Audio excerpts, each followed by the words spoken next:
माधवपुर गांव में बूढ़ी रत्ना अपने मिट्टी के बने घर में अपने बेटे हरीश, बहू हेमलता और पोती निशा के साथ रहती थी। हरीश गांव में रहकर ही छोटी मोटी मजदूरी करके दिन के 250 रुपए कमा पाता था, जिससे वो अपने परिवार का पेट पालता था। लेकिन इस सब से उसका गुजारा कर पाना मुश्किल था। एक रोज, माँ, मैं काम करने मुंबई शहर जा रहा हूँ। अब इस गांव में ठीक से गुजारा नहीं हो पाता। आपको पता है, मेरा दोस्त सुरेश मुंबई के एक कारखाने में काम करके रोज के 800 रुपए कमाता है। मुंबई शहर तो बहुत बड़ा है बेटा, तू इतने बड़े शहर में जाकर रहेगा कहाँ? उसकी चिंता तुम मत करो माँ। सुरेश ने कहा है कि मैं उसके पास आकर रह लूं। शहर जाऊंगा तो अच्छे पैसे कमा पाऊंगा, जिससे हम सबकी परेशानी भी खत्म हो जाएगी। नहीं बाबा, आप हमें छोड़कर कहीं मत जाइए, आप यहीं हमारे साथ ही रहिए। बिटिया, हालात ही ऐसे हैं कि मुझे जाना ही होगा। जीवन भर हम ऐसे गुजारा नहीं कर पाएंगे, और फिर तेरे भविष्य के बारे में भी तो सोचना है, नहीं तो हमें जीवन भर ऐसे ही गरीबी में रहना पड़ेगा। अपनी गरीबी से लड़ते लड़ते हरीश अब काफी परेशान हो चुका था और उसने मुंबई जाने का मन बना लिया था। वो 2 दिन बाद ट्रेन पकड़कर मुंबई पहुंच गया। माँ, मुझे बाबा की बहुत याद आ रही है, हम क्यों नहीं गए उनके साथ? बिटिया, तुम्हारे बाबा वहाँ काम के लिए गए हैं और वो आते रहेंगे ना बीच बीच में हमसे मिलने। चलो, अब तुम स्कूल के लिए तैयार हो जाओ। ऐसे ही 2 महीने बीत गए, लेकिन हरीश अब तक घर नहीं आया था। एक दिन, माँ जी, घर में सारा राशन खत्म हो चुका है, लाला भी उधार देने से मना कर रहा है, शहर से उनकी भी कोई खबर नहीं आई। हाँ बहू, हरीश ने तो कहा था कि वो मोहन के फोन पर बात करके बताएगा, लेकिन उसका अभी तक कोई फोन नहीं आया। हो सकता है वो काम में व्यस्त होंगे, इसलिए उन्होंने फोन नहीं किया। हाँ, हो सकता है। अच्छा बहू, तू एक काम कर, तू मोहन से कुछ पैसे उधार लेकर राशन दे आ। जब हरीश शहर से पैसे लेकर लौटेगा तो हम उसके पैसे लौटा देंगे। हेमलता हरीश के दोस्त मोहन से कुछ पैसे उधार लेती है और उससे राशन ले आती है। उसके बाद सब हर दिन हरीश का इंतजार करने लगे। ऐसे ही 1 महीना और बीत गया, लेकिन हरीश की कोई खबर नहीं आई। हेमलता को अब हरीश की चिंता सताने लगी। माँ जी, उनको गए हुए 3 महीने हो चुके हैं, काफी दिनों से उनकी कोई खबर भी नहीं आई। चलिए ना, हम ही शहर जाकर उन्हें देख आते हैं। लेकिन बहू, तू तो जानती है ना, शहर जाने के लिए पैसे चाहिए होंगे। मेरे पास सोने की अंगूठी रखी है जो शादी में मिली थी, हम उसी को बेचकर शहर चले जाएंगे। हेमलता अपनी सोने की अंगूठी बेचकर सबके साथ शहर चली जाती है, लेकिन मुंबई शहर उनके लिए एकदम अनजान था। तभी वो तीनों जुहू बीच पे पहुंचती हैं, जहां कई सारी खाने पीने की दुकान और भी तरह तरह की दुकानें थी। माँ, बहुत भूख लगी है, वो देखो सामने चाट वाला है, मुझे चाट खानी है। माँ, ये चाट की प्लेट कितने की है भैया जी? 50 रुपए। क्या, इतनी महंगी? लेकिन अपने गांव में 10 रुपए की प्लेट मिल जाती है चाट की।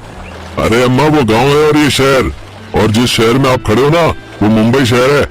गांव में और शहर में बहुत फर्क होता है। लेकिन माँ, मुझे चाट खानी है। माँ जी, 1 प्लेट ले लेते हैं, उसी में से सब थोड़ा थोड़ा खा लेंगे। हेमलता 1 प्लेट ले लेती है, जिसमें से वो सब थोड़ा थोड़ा खाते हैं। छी, कितनी बेकार चाट है, ये तो बेकार में 50 रुपए फूके। ऐसी खराब चाट बेचकर लोगों को उल्लू बनाकर अच्छे खासे पैसे लूट रहा है ये। तीनों वहां से चले जाते हैं। फिर जैसे तैसे वो एक बूथ पर जाकर उस नंबर पर फोन मिलाते हैं, जिससे हरीश मोहन के फोन पर करता था। 3-4 बार बजने के बाद सुरेश से उनकी बात होती है।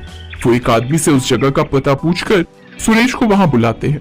वहां पहुंचकर सुरेश उन्हें अपने कमरे पर ले जाता है, जहां हरीश नीचे जमीन पर लेटा हुआ था और उसका एक पैर कटा हुआ था।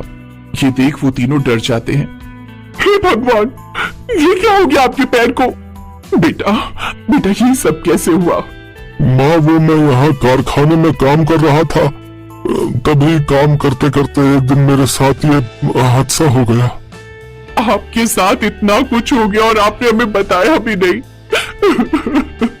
कैसे बताता, मैं अपने परिवार पर बोझ नहीं बनना चाहता था, और इस पागल ने तो मुझे भी आप लोगों को कुछ बताने से मना किया था।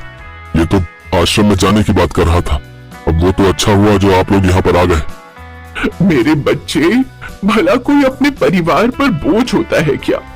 मैं आप लोगों पर बोझ नहीं बनना चाहता था, इसलिए आश्रम में जाकर रहने की सोच रहा था।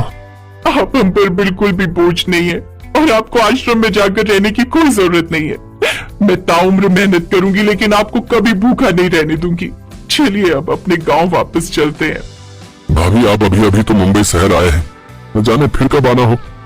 आप कुछ दिन यहीं रुकिए, मैं आपको मुंबई शहर घुमाता हूँ। सुरेश के बार बार कहने पर वो कुछ दिन वहीं रुक जाते हैं।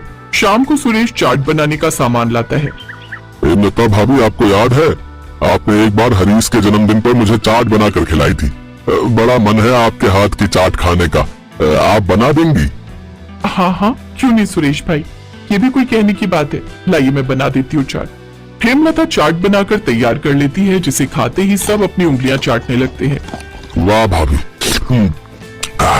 ऐसी चाट खाने के लिए तो मैं कब से तरस रहा था, लेकिन सच कहूँ तो ये उस दिन से भी बहुत अच्छी बनी है। हाँ सच में हेमलता, ये तो बड़ी ही स्वादिष्ट है। इसे कहते हैं चाट। चाट नहीं माँ जी, चटोरी चाट। बचपन में अपनी एक सहेली की माँ से सीखी थी। वाह वाह, ये है स्वादिष्ट चाट। और एक उस आदमी की चाट थी जो कहीं से भी खाने में चाट लग ही नहीं रही थी। कौन सी चाट माँ? रत्ना उन्हें उस 50 रुपए वाली चाट की बात बताती है। भाभी जी, मुंबई शहर तो चाट के लिए जाना जाता है। आप जुहू बीच पर अपनी चाट बनाकर बेचिए ना। आप तो इतनी अच्छी चाट बनाती हो, मुंबई शहर में आपकी चाट खूब बिकेगी। हाँ, आप अच्छी कमाई करोगी। लेकिन जिसके पास चाट का सामान खरीदने तक के भी पैसे ना हो, वो भला चाट की दुकान कैसे खोलेगा? उसकी चिंता आप मत कीजिए, मैं आपकी मदद करूंगा। चाट के सामान के लिए कुछ पैसे आप मुझसे ले लीजिएगा, जब काम चल पड़े तो तब लौटा देना। और दुकान की जगह मैं आपके लिए पुराने ठेले का इंतजाम कर दूंगा। हाँ हेमलता, ये सही कह रहा है। वैसे भी यहाँ के लोग बहुत चटोरे हैं, उन्हें तुम्हारी ये चाट जरूर पसंद आएगी। सबको ये बात ठीक लगती है। 2 दिन बाद सुरेश सारा इंतजाम कर देता है और हेमलता उसमें चाट बनाकर जुहू बीच पर लगा लेती है और ग्राहकों के आने का इंतजार करने लगती है। चटोरी चाट का नाम पढ़कर ग्राहक उसके पास आने लगते हैं। चटोरी चाट? ये चाट का नाम तो पहली बार सुना है। जरा एक प्लेट देना। कितने की है ये प्लेट? जी 30 रुपए। कुछ ही देर में और लोग भी उसके पास आ जाते हैं। इतनी स्वादिष्ट चाट खाकर सभी ग्राहक हैरान रह जाते हैं। वाह, क्या लाजवाब स्वाद है इस चाट में। ऊपर से मुंबई शहर में इतने कम दाम में इतनी लाजवाब चाट। अमेजिंग। लेकिन तभी 2 पुलिस वाले वहां आ जाते हैं। चल हटा यहाँ से अपने ठेले, चल आगे निकल चल। इसी तरह कोई भी उन्हें ठेला लगाने ही नहीं देता। वो जहां भी जाते सब उन्हें अपनी दुकान के आगे से भगा देते। उन्होंने घर आकर ये बात सुरेश को बताई। ठेला लगाने के लिए यहाँ पुलिस वालों को कमीशन देना पड़ती है और सभी दुकानदारों का कारोबार जमा हुआ है, इसीलिए वो किसी को भी यहाँ ठेला लगाने ही नहीं देते। फिर तो हमारे पास एक ही रास्ता है। रत्ना टोकरी उठाकर लाती है। अब से हम सास बहू इस पर अपनी चाट बेचेंगे। अगले दिन से ये दोनों सास बहू जुहू बीच पर घूम घूम कर चाट बेचने लगती हैं। उनकी चाट का स्वाद तो ग्राहकों के मुंह में लग ही गया था, इसलिए उन्हें देखते ही ग्राहक खुद पर खुद उनके पास आने लगे और अब उनकी खूब कमाई होने लगी।